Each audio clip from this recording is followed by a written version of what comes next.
everyone. Welcome to Mental Health Bites. In this podcast, we'll cover a timely topic related to psychology, answer one of your burning questions, and provide you with an actionable, practical tip to improve your mental health every single day. Let's dive right into the timely topic of today.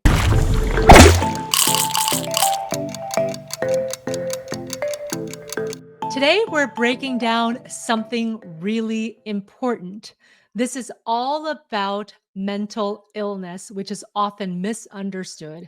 There's a lot of information out there, but much of it is shrouded in myths that only increase the stigma around mental health.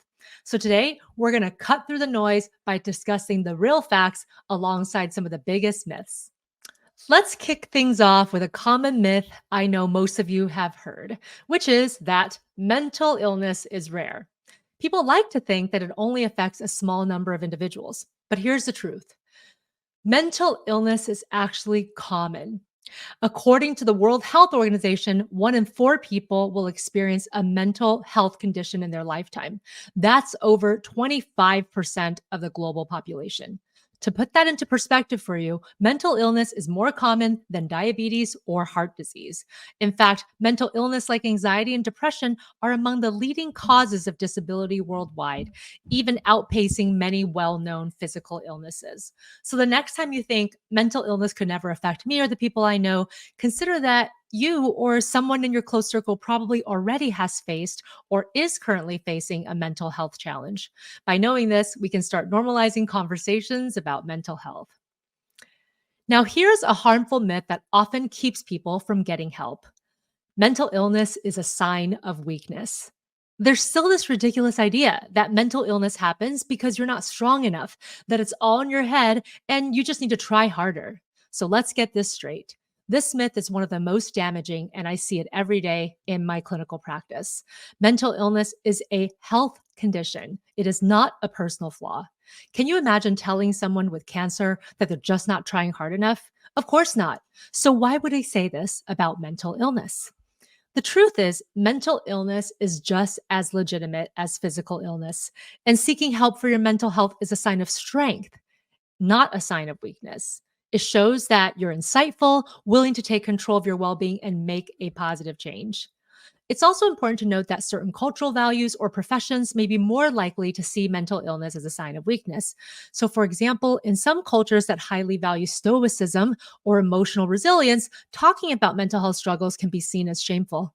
Similarly, high pressure professions like law enforcement, military service, mental health, and physical health providers. These types of communities often reinforce the idea that asking for help is a sign of vulnerability. But these beliefs are outdated and harmful. We need to shift the narrative and encourage everyone, regardless of their background or profession, to prioritize mental health.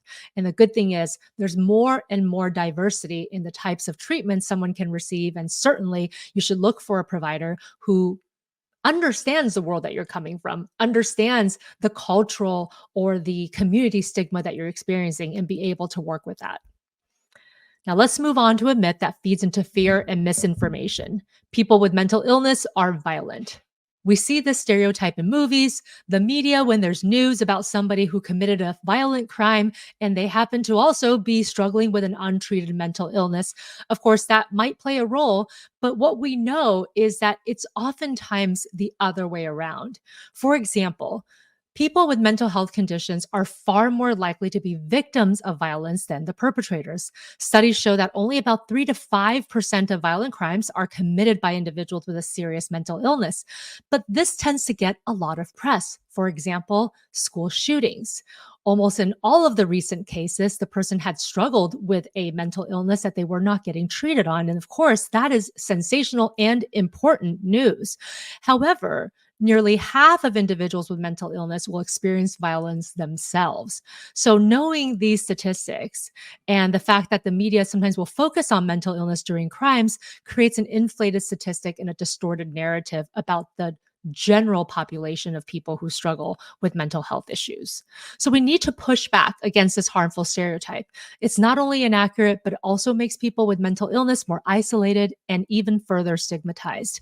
When we frame mental illness as something dangerous, we prevent individuals from seeking the help they desperately need.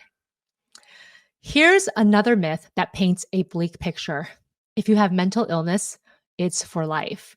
This myth suggests that the moment you're diagnosed, you're condemned to a lifetime of suffering with no hope of improvement.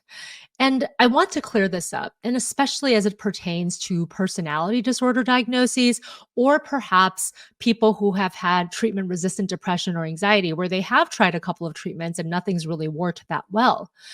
Oftentimes, I see in these individuals that they've identified themselves with their illness. They've basically feel like this is a part of who they are. And while some mental health conditions are chronic, most people can recover or manage their symptoms effectively with the right treatment. Mental illness is not a life sentence, and with early intervention and ongoing care, people can absolutely live full and meaningful lives. Whether it's through therapy, medication, lifestyle changes, or peer support, or some combination of those things, there is hope for everyone. Of course, it's not a one size fits all journey, and it might take you a little while to really hone in on what works for you. But with help, people can and do recover. Next up is a myth that I'm sure many of you have heard. You can just snap out of it. This one is all too common and ties in with something we've been hearing a lot about lately, which is toxic positivity. There's this idea that mental illness can be overcome if you just think positively or try hard enough. And this is this belief that you can simply just pull yourself out of all your struggles with a good attitude. But mental illness doesn't work that way. Telling someone to just snap out of it minimizes the real biological and psychological factors involved and makes them feel invalidated for their experiences. Mental illness is not something you can just think your way out of. It requires proper treatment and a combination, usually, of more than one approach. So let's stop telling people to just be positive because it's not that simple. And finally, another common myth is that therapy and medication are the only solutions. A lot of people are resistant to getting care because they think, well, I don't really want to take medication or I don't think therapy is going to work for me. And while these are often the first lines of treatment, they aren't the only options available. Many people think that if therapy or medication doesn't work for them, then there's no hope left. But in addition to these approaches, there's many other ways to manage mental health, including mindfulness practices, holistic approaches like exercise, quality sleep, and good nutrition.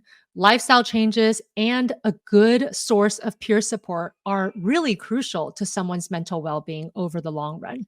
Everyone's mental health journey is unique. And remember, it just have to find what works for you. So be patient, even if it might take a little while to really know what that magic formula is for yourself. Let's move on to the Q&A segment of the day. I want to take a listener question that comes from Josh. Josh says, I have a good friend who's been struggling with their mental health issues for a while. It's apparent to everybody around us, but every time I try to raise the issue, he just bats it away and minimizes it and essentially avoids talking about it. What do I do and how can I help? This is such a common concern, Josh. Thank you so much for this question because I hear this from a lot of people that they see these individuals struggling. And yet, when they try to reach out and offer support, they don't seem to want to talk about it or open up.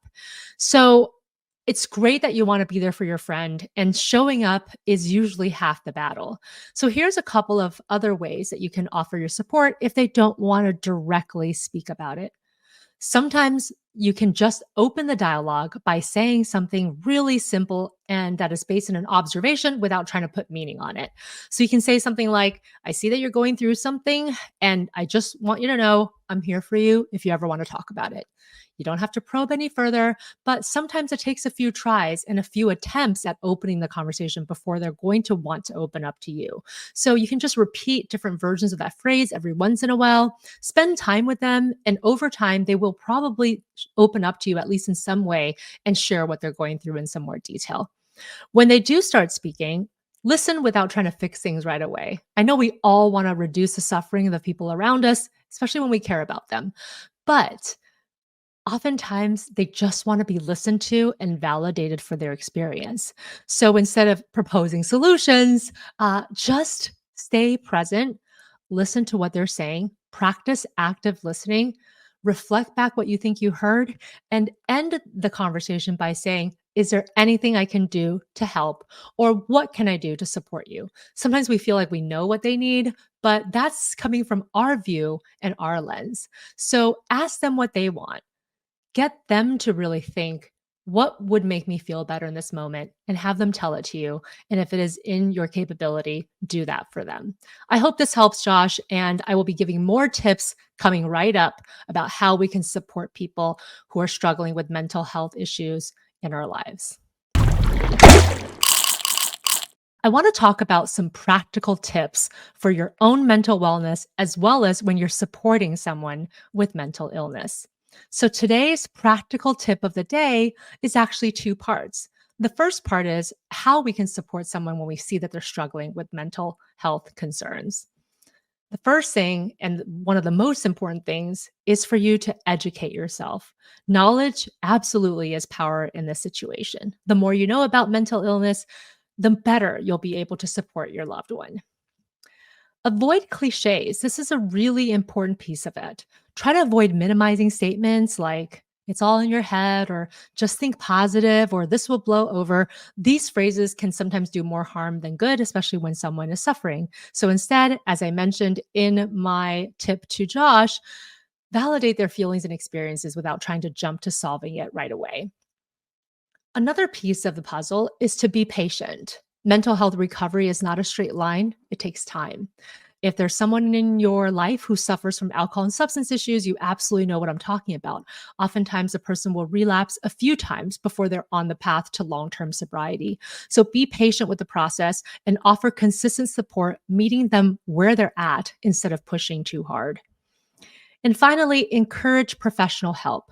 Professional treatment is key when somebody has been suffering for a while and they're just not getting traction using other methods. One thing you can do to help is to say to your loved one that you're willing to go with them to a therapy appointment or help them research doctors.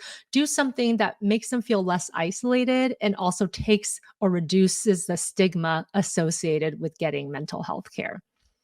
I want to move on now to how you can take care of your own mental wellness every day in 5 minutes.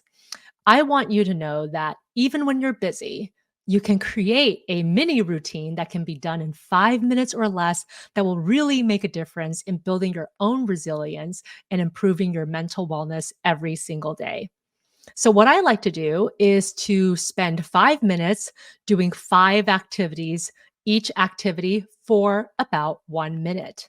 And this has made such a big difference in my life. And I really try to do this, especially on days when I'm the busiest.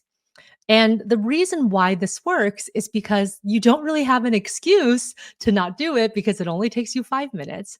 And also, you're being intentional and planned about these activities. And that signals to your brain this is an important routine. This is an important habit to cultivate. And this is absolutely going to make a difference in your life. So, activity one, you're going to take 10 deep breaths to calm your mind and body. Deep breathing works because it activates your parasympathetic nervous system, which reduces stress and calms your mind and body. Here's how to do it: sit or stand in a comfortable position, close your eyes, and take a slow breath in through your nose for a count of 4. Hold the breath for 4 seconds, then exhale through your mouth for a count of 6. Repeat the cycle 10 times. The second activity is to write down 3 things you're grateful for in a gratitude journal. This works because gratitude helps shift your mindset away from stress or negativity, fostering a more balanced outlook on life. So grab a notebook or use your phone's notes app and quickly jot down 3 things you're grateful for today. They can be big or small, anything from good health to a conversation with a friend to enjoying your favorite meal. And here's a bonus: at the end of the week, read all your entries from that week for a real wellness boost. The third activity, stretch and move your body to release tension in 1 minute. This works because physical movement releases endorphins, improves circulation, and relieves muscle tension, which can improve both your physical and mental state. So stand up and do a quick full body stretch. Reach your arms overhead and stretch upwards, then bend forward to touch your toes. Do a few gentle neck rolls, shoulder shrugs, and arm swings. You can also add 10 jumping jacks or jog in place for 30 seconds to get your heart rate up. An alternative to this exercise is to do a quick body scan. This is one of my favorite ways to really understand where your body holds tension. So essentially scan your body from head to toe and try to experience where there might be a bit more tension. If you notice tension in a specific part of your body, what you're going to do is you're going to try to tense it and hold that tension for 5 seconds and then absolutely let that body part relax. So this is like a shortened version of progressive muscle relaxation, which is actually one of the first relaxation techniques I learned how to implement on my clients when I was in graduate school. It's a really great technique. The fourth activity is to take a mindful minute to observe something in your environment using all 5 senses. This works because mindfulness helps ground you in the present moment, and that reduces stress and anxiety while improving focus and emotional regulation. So pick something in your immediate environment to focus on: a tree outside, a cup of tea, or even the feeling of your feet planted on the floor. Take a deep breath and engage all 5 senses and answer these questions. What do you see? Notice the colors and shapes around you. What do you hear? Focus on background sounds like birds or distant traffic. What do you smell? Is there a subtle scent in the air like fresh coffee or flowers? What do you feel? Focus on sensations like warmth from the sun or the texture of your clothing. And finally, what do you taste? If you're drinking water or tea, notice the flavor and temperature. And the last activity is you're going to read an inspirational quote to uplift your spirit. This works because reading inspirational quotes can help shift your mindset and offer new perspectives for you to consider, especially during tough times. So find a quote that resonates with you. You can keep a collection of quotes in a notebook or use a daily quote app on your phone. Read the quote slowly, let its meaning sink in, and reflect on how it applies to your life today. And I'm going to leave you with a quote right now just to get the process started. You're never too old to set another goal or to dream a new dream. And that's from C.S. Lewis. So before we wrap up for today, I want to give you a few important resources if you or anyone you know is suffering from mental health concerns. National Suicide Prevention Lifeline, they have a great toll-free number that you can call. You can also text. The number is 800-273-TALK, and the text line is 988. You can also text the crisis text line. That's home to 741-741. So text home to 741-741. The National Alliance on Mental Illness has a ton of great resources, both on their website and also they hold both virtual and local community events where you can connect with others. Their website is NAMI.org. You can also check out psychologytoday.com, where you can search for a therapist or a psychiatrist in your area according to certain search terms like different treatment modalities or different types of concerns that this particular provider treats. Thank you so much for tuning in today to this episode of Mental Health Bites with me. If you enjoyed this video and found it helpful, there's plenty more where that came from.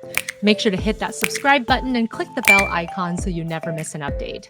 Give this video a thumbs up if you liked it and leave a comment below with your thoughts or any questions you have. Also, feel free to share this video with your friends and family who might find it useful. Stay tuned for more content, and as always, thanks for your support.